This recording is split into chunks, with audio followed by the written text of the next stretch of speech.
Hello সকল বন্ধুদের অজস্র অজস্র শুভকামনা দিয়ে আজকের আমার ব্লগ ভিডিওটি শুরু করছি।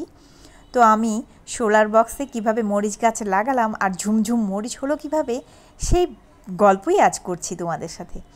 তো আমি প্রথমে ছোট্ট একটা মাটিতে মরিচের বীজ ফেলে দিয়েছি।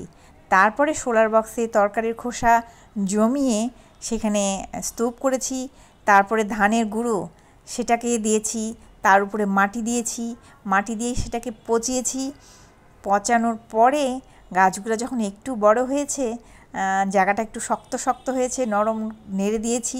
নেড়ে দেওয়ার পরে মরিচ গাছের চারাগুলো লাগিয়ে দিয়েছি। লাগিয়ে দেওয়ার পরে প্রতিদিন জল, খোল ভেজানো পচা সেটাকে যত্ন করে দিতে হয় গাছের মধ্যে।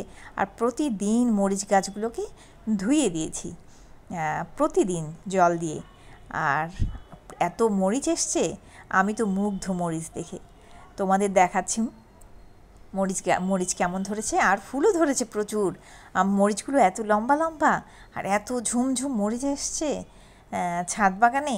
এই সোলার বক্সে 2-3টা মরিচ গাছ লাগালেই হয়, আর এগুলো 2-3 বছর তো থাকেই। এই মরিচ গাছগুলো 2-3 বছর পর্যন্ত যদি যত্ন করেন মরিচ পাবেন, ঝুমঝুম মরিচ পাবেন।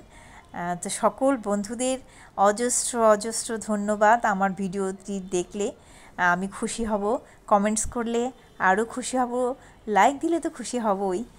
সকলে ভালো থাকবেন, শুভকামনা আজকের মতন।